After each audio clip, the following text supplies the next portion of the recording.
Hello mga idol, please like, share and subscribe for more novel stories to uploads. Diyos ng Digmaan, JC Entertainment. Kabanata 551 hanggang Kabanata 560. Kabanata 551. Nakatitig din si Selena kay Zina. Naramdaman din niyang may kakaiba sa girlfriend ng kapatid nitong mga nakaraang araw. Ang kanyang makeup at pananamit ay naging mas uso. Higit pa rito, marami na siyang branded na bag sa pangalan niya ngayon. Talagang hindi sila mura. Ibigay mo sa akin ang telepono, Zina. Ang mga salespeople na ito ay maaaring maging lubhang nakakainis. Patuloy silang tumatawag ng ganito at nakakairita. Ako na ang kukuha ng tawag. Papagalitin ko sila ng husto. Agad na sabi ni Fiona nang mapansin niyang natigilan si Zina ng ilang segundo, hindi kinuha ang telepono. Lalong natakot si Zina. Sumilay siya ng mapait na ngiti. Wag na, Maria. Tinatimad akong kunin. Ang mga taong ito ay hindi madaling magtrabaho. Minsan kailangan pa nilang mag-overtime hanggang 8 ng gabi dahil hindi nila natapos ang kanilang kota para sa araw na iyon. Matapos marinig iyon ni Fiona, umiti siya habang nagsasalita. Never thought that you would be this empathetic, Zina, thinking for the sake of others.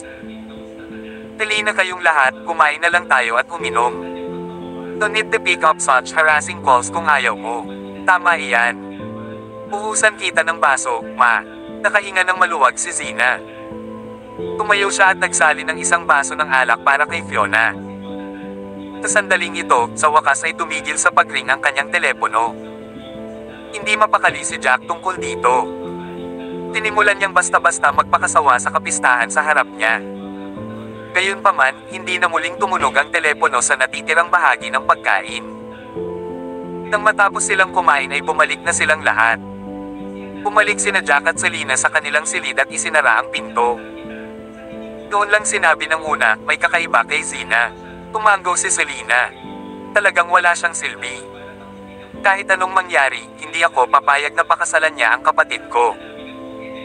Alam ng Diyos kung ilang beses niya itong lokohin kung hindi man. Ma'am, siguradong may katabi siyang lalaki. Bakit lahat ng mga bagong damit kung hindi man? Saan sila nanggaling? Tiyak na medyo mahal ang mga ito, at medyo nagpalit siya ng ilang bag. Umiti si Jack. Tinabi niya na siya lang ang bumili ng mga ito. Hindi ako naniniwala sa isang dilaan nito.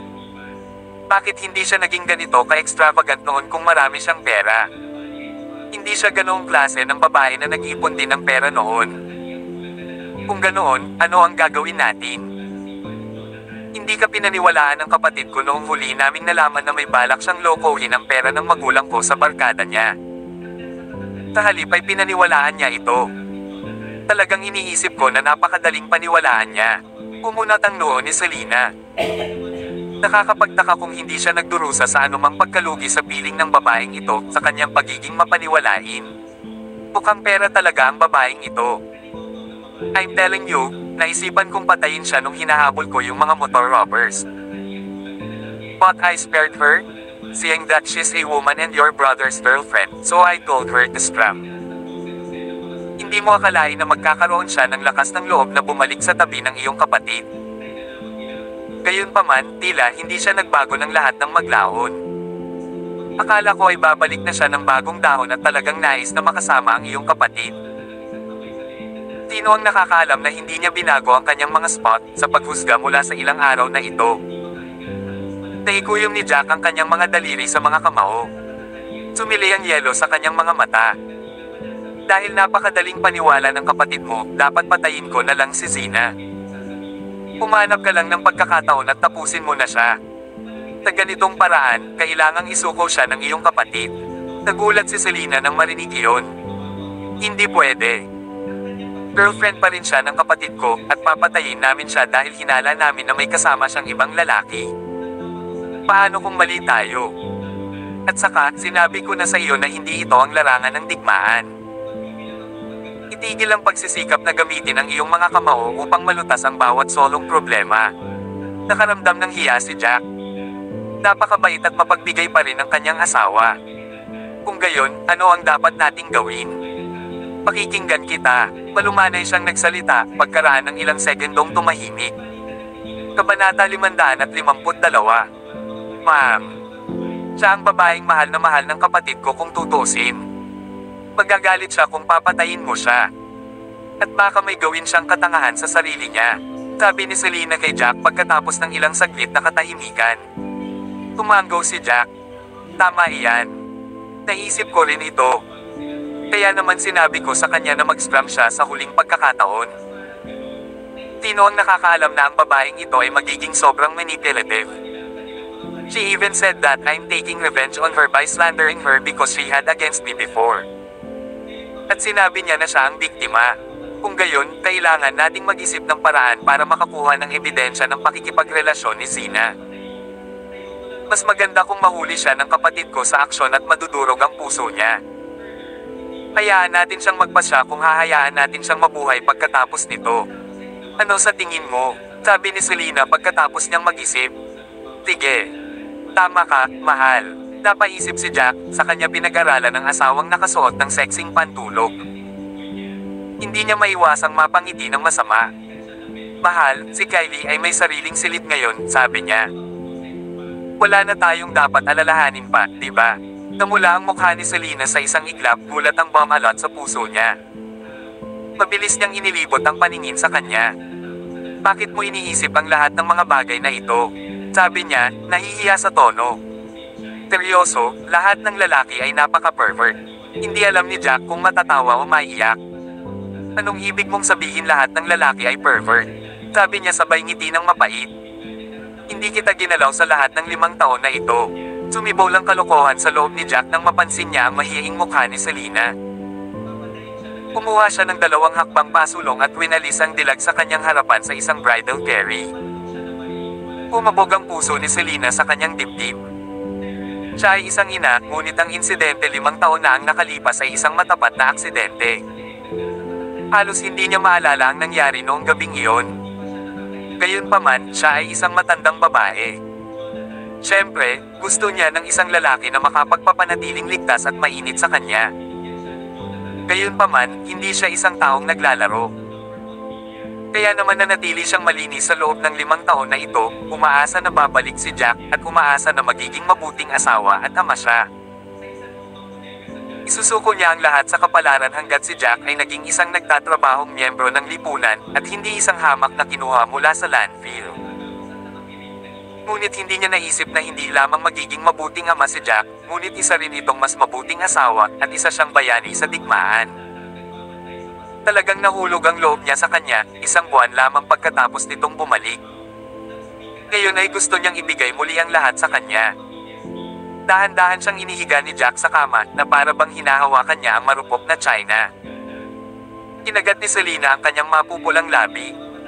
Napatingin siya sa liwanag sa tabi nila. Eye off mo, awkward niyang sabi. Napahiya ako, bakit hindi natin buksan ang lampara sa dingding, mahal? Nakakahiya naman kung hindi ko makita ang mukha mo. Napakaganda mo ngayon. Pinatay ni Jack ang mga ilaw sa kisame at binuksan ang lampara sa dingding. Ang ilaw nito ay dimli na nagbibigay liwanag sa silid. Ano ang gusto mong makita? Walang makikita. Pulang-pula ang mukha ni Selena na kumalat ang pamumula hanggang sa dulo ng kanyang tenga. Pumilis ang kanyang pulso, pakiramdam niya ay lalabas na ang kanyang puso mula sa kanyang dibdib anumang oras sa lalong madaling panahon. Siyempre, may makikita. Pumalaklak si Jack at yumuko, handang magtanim ng halik sa kanyang labi. Sandali lang. Ngunit hindi niya inaasahan na sisigawan siya ni Selena na huminto sa sandaling ito, iniunat ang kanyang kamay at ikinapit ito sa kanyang bibig. Kabanata 553. Hindi pwede. Masyado kang malupit, mahal, na sinasabi sa akin na huminto sa sandaling ito. Hindi ba't ipinangako mo ito sa akin pagkatapos kong matupad ang 3 bagay na ipinangako ko sa sarili ko? At saka, ang bagay sa mayamang babae ay isang ganap na hindi pagkakaunawaan. Napatunayan namin na siya ay isang Diyos ng digmaan, kaibigan ko siya. Natahimik si Jack saglit. Paano niya may tatago ang kanyang culminating na pagnanasa sa harap ng isang magandang babae, ang kanyang asawa, hindi mababasa. Hindi niya akalain na isang matamis na ngiti ang ibibigay ni Selena, ang mukha nito sa ibaba mismo ng mukha niya. Idiot. Hindi ko naman sinabing hindi ka magpapatuloy. I just wanted to ask kung marami ka bang peklat sa katawan, she said. Narinig ko na kapag ang isang militar na lalaki ay walang sandok, may mga galos sa kanilang buong katawan, sa kanilang likod, sa kanilang dibdib. At nakakagulat sa unang tingin. Talagang hindi madali para sa iyo na mabuhay pagkatapos ng 5 taon sa larangan ng digmaan. Natigilan si Jack. So hindi mo ako magugustuhan kung marami akong galos? Seryosong tanong nito dito. Siyempre, magugustuhan pa rin kita. Sama-sama ako sa kung sinong mapapangasawa ko, remember? At ikaw ang aking lalaki. Paanong hindi kita magugustuhan? Umupo si Selena. Nahihiya niyang binuksan ang mga butones sa t-shirt ni Jack. Gusto ko lang tingnan ang mga galos sa katawan mo. Siguradong marami kang pinagdaanan sa larangan ng digmaan. Kung ano man ang dinanas namin dito ay walang halaga kumpara sa mga pinagdaanan mo. Hindi inaasahan ni Jack na si Selena ay magsasabi ng mga matamis at makonsiderasyon na mga salita. Ang kanyang pusong bakal ay natunaw kaagad, isang hindi maipaliwanag na init ang kumalat sa buong kanya. Tinabi ko sa sarili ko na kailangan kong mabuhay para sa iyo at para sa aking ina. Inaplos niya ang ulo ng asawa, puno ng kahinahunan ng mga mata. Kawakas, ang panghuling butones sa kanyang kamiseta ay natanggal. Ang kanyang tiyan ay puno sa mga ngipin na may purong kalamnan, hinampis nito ang mga mata ng sino mang nakakita nito, at naglabas ito ng nakakatakot na aura ng karahasan. Bahagyang nagulat si Selena nang makita ang kanyang mga kalamnan, ang pag-aalala ay humigpit ang hawak nito sa kanyang puso. Gayunpaman, nagulat din ang mga mata niya. Hindi pwede. Wala kang kahit isang galos. Pagkatapos niyang sabihin iyon, itinulak niya ang sando ni Jack at pinatalikod ito. Hindi pwede. Wala din sa likod mo. Ganyan ka ba kalakas, mahal? Hindi ka kailanman nagdusa ng isang pinsala sa lahat ng 5 taon na ikaw ay nasa larangan ng digmaan. Siya ay lubhang nabigla. Hindi niya akalain na mawawala ng galos ang katawan nito. Ang kanyang balat ay ganap na walang sira, at ito ay nabigla sa kanya ng walang katapusan. Sumili si Jack ng mapait na ngiti. Hindi naman sa hindi pa siya nasugatan, ngunit dahil napakahusay niya sa medical area kaya matagal nang nawala ang kanyang mga peklat. Gayunpaman, itinaas niya pa rin ang kanyang kanang braso. Nakita mo, may peklat dito. Tunay nga, may peklat na kasing laki ng hinlalaki sa kanyang kilikili. Bakit kakaiba ang hitsura ng peklat na ito? Laking gulat ni Selena pagkatapos niyang makita iyon. Iyon ay dahil napansin niyang ang peklat sa braso nito ay parang isang kakaibang hugis na palaisipan, para bang ito ay bakas ng kaliskis ng isda na nalaglag. Hindi yun mahalaga. Pumalaklak si Jack at inipit si Selena sa kama. Nahubad mo na ang sando ko, mahal. Dapat ba kitang tulungan sa iyo? Siya ay labis na napahiya. Iniangat niya ang ulo niya at tumingin sa gilid. Pervert, hindi ka ba gumawa ng first move? Umubo saglit si Jack, saka ibinaba ang labi kay Selena. Kabanata 554. Sabik na sabik si Selena na maaari siyang mamatay. Subconsciously, ang kanyang puso ay puno ng pag-asa. Ma'am, sa wakas ay naglapat ang labi ng dalawa. Walang kamalay-malay na ipinulupot niya ang kanyang mga braso sa leeg ni Jack. Ngunit habang marubdob silang naghahalikan sa isa't isa, isang mahinang katok ang narinig mula sa pinto. Si Jack ay natigilan, nagdilim ang ekspresyon niya. Seryoso. Sino ang kumakatok? Pasado 10:00 na ng gabi. Nagulat din si Selena. Nakaupo siya ng magulo, inayos muli ang kanyang pantulog. Buksan mo ang pinto at tingnan mo. Don't tell me na si Ma. Don't tell me na ayaw niya sa atin. Natahimik si Jack saglit. Inubad niya ang kanyang t-shirt at dahan-dahang lumapit sa pinto para buksan iyon. Sisubog na sana siya sa galit, ngunit wala siyang nakitang tao nang buksan niya ang pinto. Iniyuko niya ang kanyang ulo, at isang pares ng malalaking mata ang nakatitig sa kanya sa pag-asa. Nawala agad ang galit niya. Kylie, bakit hindi ka pa natutulog? Hindi alam ni Jack kung matatawa o maiyak. Hindi niya inaasahan na ang salarin ay sarili niyang anak. Sumilip siya sa loob, pagkatapos ay nagsalita siya sa nakakaawang tono, gusto kong matulog kasama si nanay. O kung hindi, hindi ako makatulog. Hindi rin nakalain ni Selena na ang anak nila ang kumakatok. Hindi siya nakaimik gaya ni Jack. Hindi naging madali para sa kanila na magkaroon ng sandaling ito, at ito ay tumakad din siya, nakayuko. Kylie, 4 na taong gulang ka na ngayon, sabi niya. Magiging 5 ka na sa loob ng ilang buwan. Ikaw ay isang malaking babae, tama. Kailangan mong matutunan kung paano matulog ng mag-isa. Dito, dagdag ni Selena na may malumanay na ekspresyon. At saka, pagtatawanan ka ng mga kaibigan mo kung patuloy kang natutulog na kasama ng matatanda. Intindihin, nagpout si Kylie na parang pinipigilan. Pagkatapos niyang mag-isip, nagsalita siya sa malungkot na tono, "Ma, isang gabi na lang please.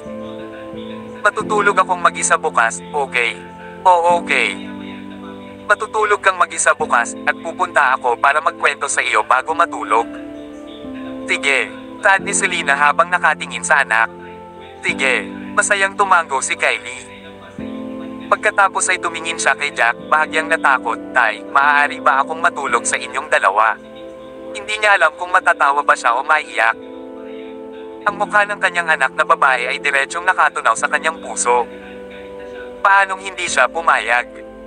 Anyway, ang apoy mula kanina ay napatay niya ng ganoon. Wala na siyang balak na kunin ulit ito. Hindi nagtagal, nakatulog na ang tatlo ng ganoon. Kinaumagahan, sinabi ni Zina kay Ben na lalabas siya ng shopping kasama ang ilan sa kanyang mga kaibigan pagkatapos nilang mag-almusal. Umalis siya ng bahay. Hindi na masyadong nag-isip si Ben. Hindi niya ito kadalasang sinasama kapag namimili, kaya sanay na siya. Tino ang nakakaalam na si Zina ang nagmaneho sa isang hotel. Umakyat siya at pumasok sa isang kwarto. Kabanata 555. Sobrang miss na kita, babe. Inaila ni Ivan si Zina sa pagpasok niya sa pinto, mabilis niya itong nilock sa likod nila. Anong ginagawa mo? Madaling araw na. Tinulak ni Zina si Ivan. Anong nangyari kagabi? Sabi niya, matigas ang ekspresyon. I already rejected your first call. Obvious naman na wala ako sa magandang lugar para kausapin ka. Tapos tinawag mo ulit ako. Pumakbang si Ivan at niyakap siya mula sa likuran.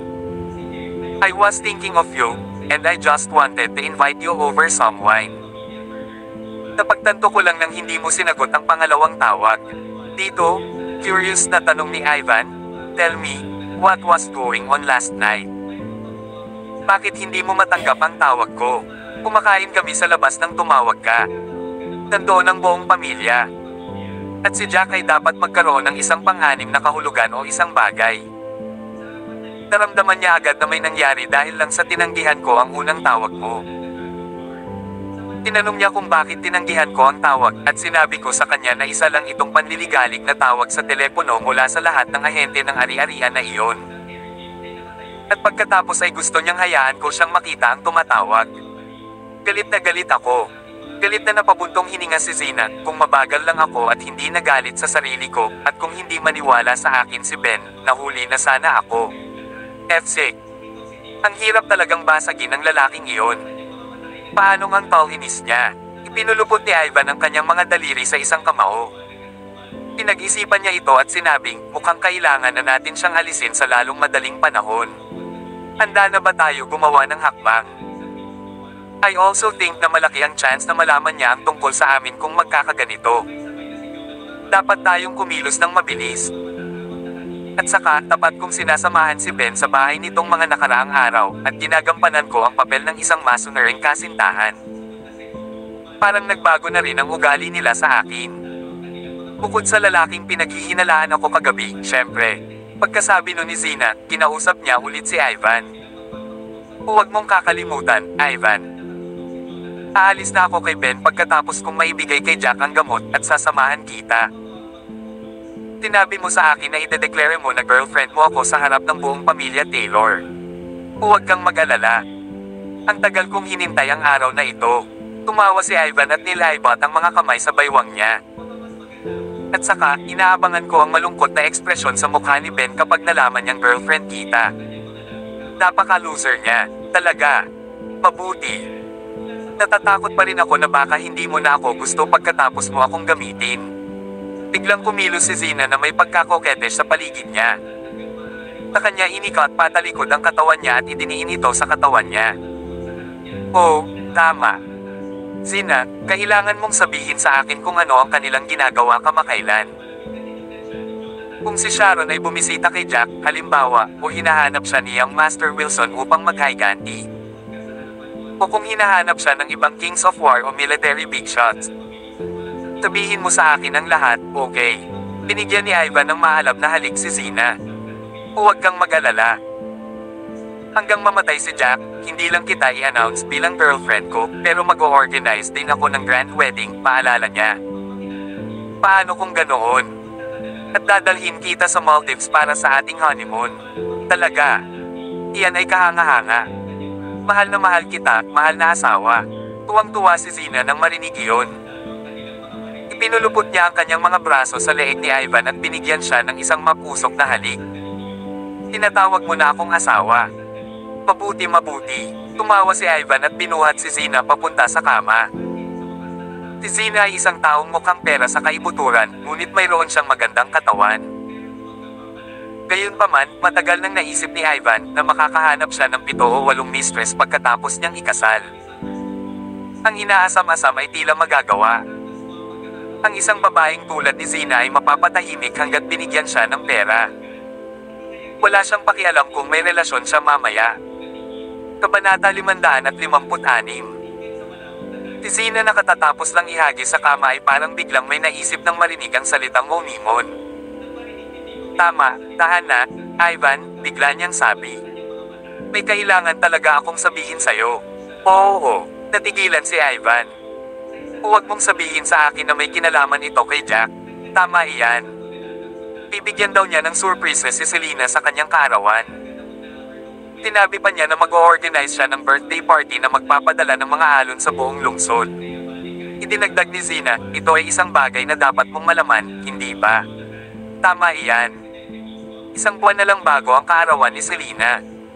Nakalimutan ko na ang lahat kung hindi mo pa pinaalalahanan. Umupo si Ivan sa gilid ng kama, nakasimangot. Mahilig talagang magyabang si Jack, di ba? Magpadala ng mga alon sa buong lungsod. Napakalaki ng Eastfield at gusto niyang mag-host ng birthday party para kay Selena na magpapadala ng mga alon sa buong lungsod. Siguradong nagbibiro siya. Kakailanganin niyang gumastos ng $2 bilyong kung talagang gusto niyang magpadala ng mga alon sa buong lungsod. Talagang nagpapalabis siya. Tumawa si Zina. Sige. Tingnan kung makakahanap ka ng pagkakataon na maiinom si Jack ng gamot bukas o sa makalawa, pagkatapos ay tingnan natin. Sino ang nakakaalam, baka ang kaarawan ni Selena ay ang araw ng libing ni Jack.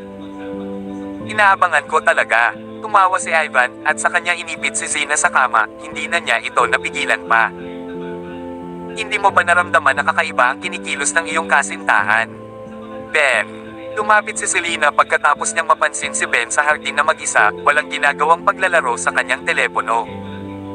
Nagsalita siya pagkatapos niyang mag-isip sandali. Anong ibig mong sabihin? Hindi ba siya katulad ng dati? Walang ingat na sagot ni Ben habang nag-swipe sa phone niya. Paano ka naging tulala? Matagal na kayong magkasama, pero hindi kanya hinayaang hawakan siya kahit minsan. Inikat ni Selena ang kanyang mga mata sa kapatid habang nagtatanong. Sa wakas ay ibinaba ni Ben ang kanyang telepono. Bakit ba masyado kang nag-aalala tungkol dito, sis? Naiinip niyang sabi. Pagaman si Zina ay karaniwang nagsusuot ng mga sexy at usong damit, siya ay isang konserbatibong babae sa loob. Huwag mo lang i-assume na ABG siya dahil may tato siya. Hindi siya, nawala nang masabi si Selena. Tapos sinasabi mo na hindi kanya hinayaang hawakan siya. She pressed on pa rin. 1 taon lang kayong hindi nagkasama. Ito ay, 2, 3 taon na. Nagkibit balikat si Ben. E ano ngayon? Tinabi niya sa akin na ibibigay niya lang ang sarili niya sa akin sa gabi ng kasal. Ang hirap humanap ng ganitong mga babae sa panahon ngayon. Tama, pagkasabi niya nun ay napatitig siya sa kapatid. Sis, sa tingin ko ay may seryoso kang bias sa kanya. Tinabi niya. Seryosong hindi nakaimik si Selena ngayon. Ang kanyang kapatid na lalaki ay ganap na cuckolded. Bali hindi niya alam ang tungkol sa relasyon ng kanyang kasintahan, ipinagtanggol pa niya ang reputasyon nito. Kinuha ni Ben ang kanyang telepono at nagsimula ng bagong round ng larong nilalaro niya. Inagaw iyon ni Selena sa kanya. Anong ginagawa mo, sis? Medyo nagalit si Ben. Kakapasok pa lang niya sa laro pero inagaw ni Selena ang phone niya ng ganoon na lang. Malamang sasampalin niya ito kung hindi niya ito nakatatandang kapatid. Huwag ka nang maglaro. Mas magiging walang laman ang utak mo kung magpapatuloy ka sa ganito. Pinandilatan ni Selena ang kanyang natalo sa isang kapatid. Gusto ko talagang sabihin sa iyo ito kanina na si Zina ay may isang uri ng relasyon sa isang mayamang lalaki mula sa gang ng mga tulisan ng motor, sabi niya. Nakita ko na silang magkayakap minsan. Ngunit narinig ko na ang buong gang ay nalipol na ngayon. Kabanata 557. Hindi pwede. Umunat ang noo ni Ben at umiling. Nagbibiro ka siguro, sis. Hindi siya ganoong klase ng tao. Malamang naglalaro lang siya kahit may kayakap siya. Hindi yakap yan. Nanggugulo lang yan. Halos imitayan si Selena sa frustration. Ganoon ba talaga ako katanga, Ben? Na hindi ko matukoy ang pagkakaiba ng isang yakap sa simpleng pagpapakatanga. Anong patunay ang meron ka? Bakit ayaw mong magpakita sa akin ng mga larawan? Hindi niya akalain na mas magagalit si Ben. Huwag mong pagsalitaan ng ganyan si Zina kung wala kang ebidensya. Sa tingin mo ba hindi ko na siya kilala sa mahabang panahon na kasama ko siya? Mas kilala mo ba siya kaysa sa akin? Parehas lang kayo ni Jack. Hindi mo siya gusto, kaya naghahanap ka ng mga paraan para saktan siya. At saka, ikaw na mismo ang nagsabi, patay na ang mga tulisan ng motor. Wala akong pakialam sa nakaraan niya. Tipatikip ng ngipin si Selena sa galit. Binago mo ako, Ben. Ang dense mo, anong ibig mong sabihin na dense ako? Hindi ka ba nagbubuga ng kalokohan dahil wala kang pruweba? Galit na itinulak ni Ben ang kanyang kamay. Ibalik mo ang phone ko. Gusto ko pa maglaro. Hindi ko kayang iwanan ang mga kasama ko. Sa sobrang galit ni Selena ay pumulot siya ng bato mula sa lupa, ibinagsak ang telepono, at binasag ang bato diretso sa screen nito. Ikaw, sinira mo ang phone ko. Iyon ay isang mansanas, galit na galit si Ben. Umakbang siya at hinampes ang kwelyo ni Selena. With his other hand, he formed a fist, ready to punch her. Paluin mo ako. Puntahan mo ako kung may lakas ka ng loob. Namula ang mga mata ni Selena. Tinaman niya ng tingin ang kapatid. Ayaw niyang niloloko pa siya ni Zina. Kung maglakas loob kang saktan ng kapatid mo, Ben, pagsisisihan ko ang desisyong iyon sa buong buhay mo. Malamig na wika ni Jack habang nagmamasid sa malayo. Tinadya niyang hakbang patungo sa kanila. Lalaki ka, pero hindi mo pa rin alam kung ilang beses ka nang niloko. At ngayon sinusubukan kang tulungan ng iyong kapatid, ngunit gusto mo siyang saktan.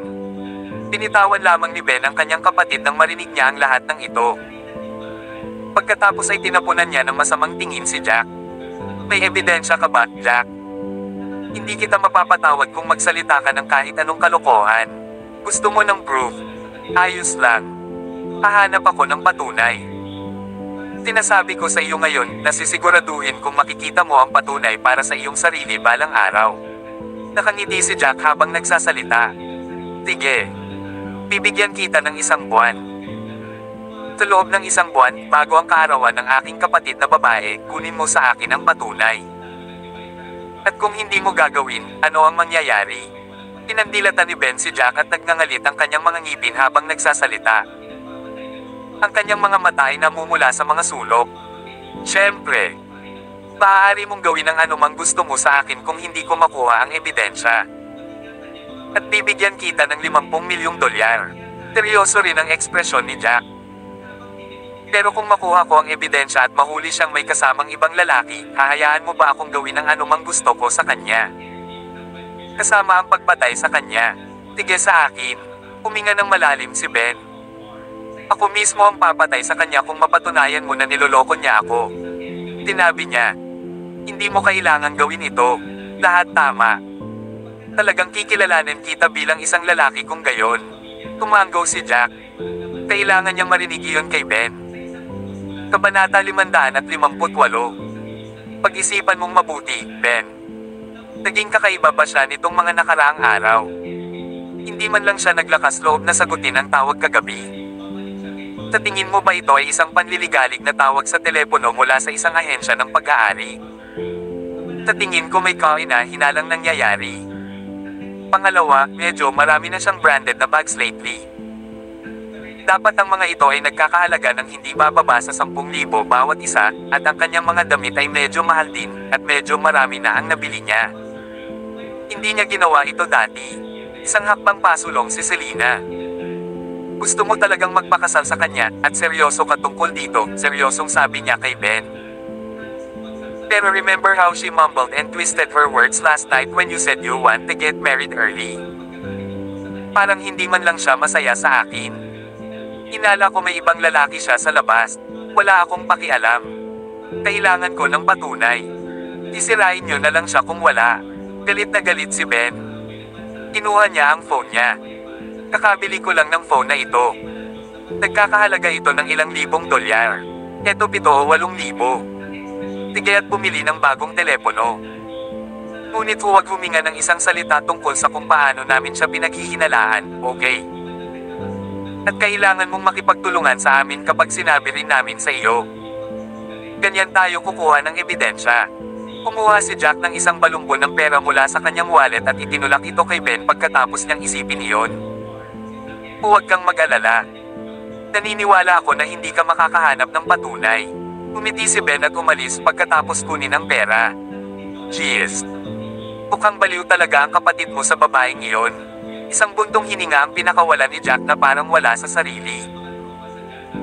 Hindi niya talaga akalain na halos suntukin ni Ben si Selena alang-alang kay Zina ng sarili niyang kapatid ang dating. Palagi kong nararamdaman na walang magandang lalabas sa kanya, ngunit hindi ako nagkaroon ng lakas ng loob na sabihin ito ng malakas. Paulit-ulit kong ipinahiwatig ito sa aking kapatid, ngunit sa kasamaang palad, hindi niya ito sineryoso. Napabuntong hininga din si Selena. I really hope na malaman natin ang lalaking nakikita ni Zina this time. Mawawasak na ang puso ng kapatid ko kapag ganoon. Maganda siya, at hindi siya mahihirapang humanap ng magandang babae kung isasaalang-alang ang kalagayan ng aming pamilya ngayon. Ma'am, kailangan natin siyang alisin. Ang abdik talaga ng babaeng yun.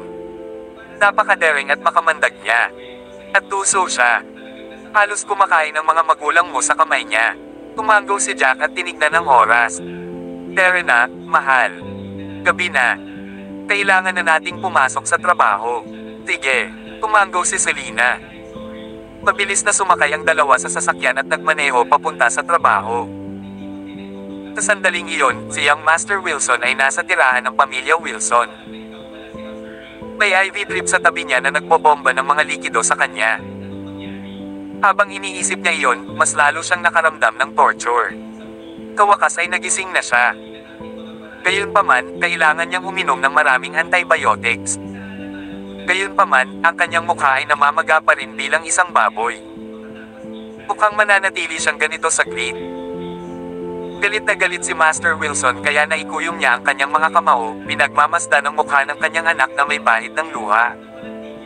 Ang aking anak ay hindi kailanman nagdusa ng ganito. Ang lakas talaga ng loob ni Jack. Akala niya ba hindi ako maglalakas loob na gumanti dahil lang sa matalik niyang kaibigan ng isang God of War? Tiyak na kukuha ako ng hitman para patayin siya sa hinaharap. Tumango rin ang katabi niyang caretaker. Tama ka, sir. Mas maaasahan ang pag-hire ng assassin. Mapagkakatiwalaan silang tikom ang kanilang mga bibig. Ang God of War ay hindi makakahanap ng kahit ano kahit na subukan nilang imbestigahan ang pagkamatay ni Jack. Nakabalita ko head commander lang siya. Hindi namin alam kung nagsisinungaling siya, pero hindi man lang niya maipakita ang kanyang token, kaya hindi kami makapaniwala. Maaaring hindi man lang magsagawa ng investigasyon ng isang God of War para sa isang katulad niya. Iniangat ni David ang kanyang ulo. Wala nang utang sa kanya ang Diyosa ng digmaan, tutal binayaran na niya ang utang niya. Pero dapat tayong kumuha ng assassin para lang maging ligtas. Kung gayon, kailan ang magandang oras para kumuha ng isa? Tanong ng caretaker. Maghihintay kami. Magkikita tayo pagkatapos ng ilang araw. Hintayin na lang natin na gumaling muna ang anak ko. Tumingin si David sa kanyang anak at pumunta sa gilid ng kama, hinahila ang isang upuan at umupo. Hinawakan niya ang kamay ng anak. Huwag kang mag-alala, anak ko. Hindi mo naranasan ang lahat ng mga sampal na iyon ng walang kabuluhan. Isiguraduhin kong magbabayad si Beastart sa buhay niya. Dad, muling sigaw ni Michael. Kabanata 559. Sa sandaling iyon, nakarating na si Jack sa tirahan ng pamilya Drake. Never in his wildest dreams would he imagine na makikita niya si Sharon pagkapasok niya sa sala, sabay upo ni Tanya at Yvonne. Nagsimulang mahati ang kanyang ulo nang makita ang dalaga. Bakit ka nandito? Nakaramdam ng kaba si Jack nang makita siya. Bakit hindi ako pwede dito? Nandito ako para makita si Miss Tanya. Magkaibigan na tayong tatlo ngayon. Pumalaklak si Sharon. Matagal ka na naming hinihintay. Mag-shopping na lang kaming tatlo. Tara na. Hindi na namin kakailanganin ng maraming bodyguard kung isasama namin kayo. Ikaw lang ang kailangan namin. Nagsalita si Miss Tanya pagkatapos niyang mag-isip tungkol dito. Sa tingin ko, dapat pa rin kaming magdala ng ilan kahit na hindi namin kailangang magdala ng ganoon karami. Kung tutusin, baka hindi madala ni Jack mag-isa ang lahat ng bag natin kung tayong tatlo ang bibili ng mga gamit. Don't tell me na natatakot kang mapapagod siya, Tanya. Kaya nga gusto mong kumuha ng ilang bodyguards na sumama. She never thought that Sharon will chuckle as she joked, lalaki ko siya. Don't you dare fight over him with me. Kung gagawin mo, ako pa rin ang magiging pangalawang asawa, at ikaw ang pangatlo. Kailangan mong pumila. Pagkasabi niya nun ay napatitig ang mga mata niya kay Yvonne sa gilid. Kung iniisip mong awayin din siya, Yvonne, dapat ikaw ang maging number 4. Tinong nag-aaway ng ano sa'yo? Huwag kang magbubuga ng kalokohan. Namula ang mukha ni Tanya. Tama iyan. Huwag magsalita ng kalokohan. Hinding-hindi ako magkakagusto sa isang pervert na tulad niya. Bahagyang namula rin ang mukha ni Yvonne. Lubhang hindi komportable ang pakiramdam niya. Huwag kang mag-alala. Hindi ko magugustuhan ang alinman sa inyo. Sumingit si Jack sa seryosong tono, pero na dahil lahat kayo gustong mamili. Ikaw, ang tatlong dilag ay labis na nagalit. Pinagnanasaan sila ng maraming lalaki. Tino ang nakakaalam na ang bodyguard na ito ay talagang madaling baliwalain ang mga ito. Sobrang nakakadismaya. Pero na, hindi alam ni Tanya kung bakit hindi siya masaya. Hindi niya alam kung dahil ba ito sa mababang pagpapahalaga sa kanya o dahil nasira ni Jack ang lahat ng kanilang pag-asa. Mabilis na umalis ang apat at tumawag ng ilang bodyguard sa daan. Sabay silang lahat na namili. Makalipas ang ilang saglit na pamimili, isang grupo ng mga tao ang mabilis na nakarating sa plaza. Walang inaasahan na isang nasa katanghaliang gulang na lalaki ang sadyang lumakad, isang banayad na pagpaslang na layunin ang kumikislap sa kanyang mga mata. Dumiretso siya kay Jack. Agad namang huminto si Jack at tumingin sa ibang lalaki. Mabilis ding huminto ang lalaki. Makinig ka dito, Pump, maglakas loob ka bang pumunta sa isang abandonadong construction site sa Horizon Street bukas? Sabi niya kay Jack. Hihintayin kita doon. Bakit ako pupunta? Alam ni Jack sa isang sulyap na hindi ito ordinaryong tao sa harap niya. Gayunpaman, hindi pa niya nakita ang taong ito. Dahil papatayin kita. Doon ka bukas ng alas 9 ng umaga. Huwag mo akong sisihin kung may nagawa ka sa pamilya mo kung hindi ka makarating doon. Pumalaklak ang lalaki. Umikot siya at aalis na sana. Naniniwala ako na pupunta ka, sabi niya. Kung hindi ko magagarantiya ang kaligtasan ng iyong asawa, ng iyong mga biyenan, ng iyong ina, at ng iyong anak na babae. Kabanata 560. Sino yan? Mukhang malakas talaga siya sa itsura niya. Napakalakas talaga ng aura niya.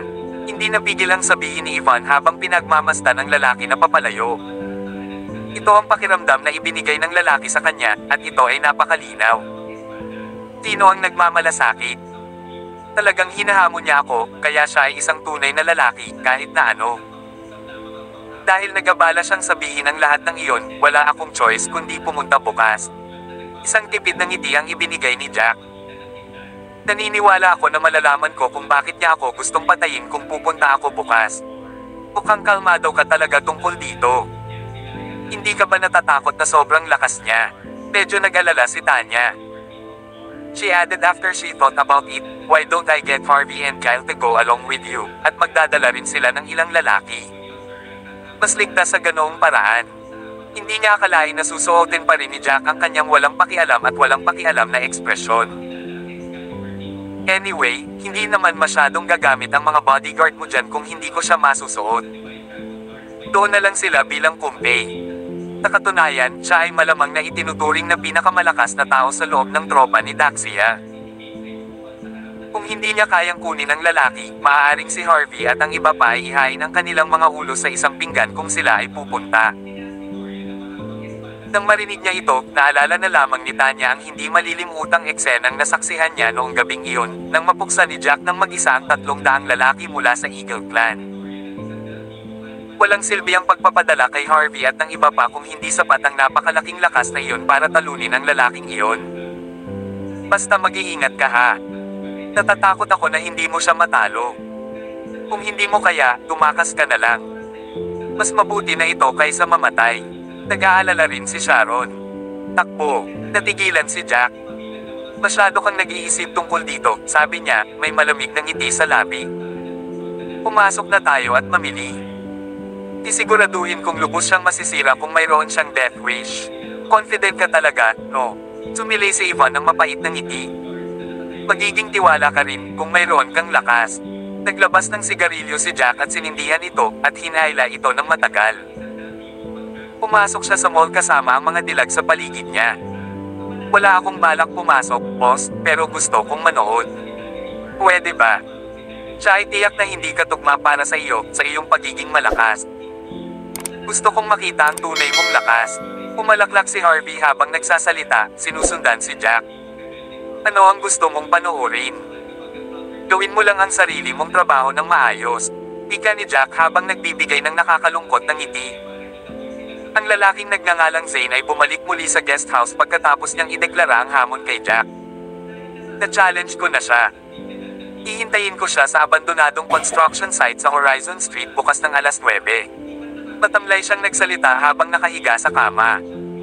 Isang banayad ng ngiti ang sumilay sa kanyang mga labi. Napalitan ng pagtataka ang ekspresyon ni Quill nang marinig iyon. Ha? Ikaw, kinahamon mo siya ng mas maaga kaysa sa binanak.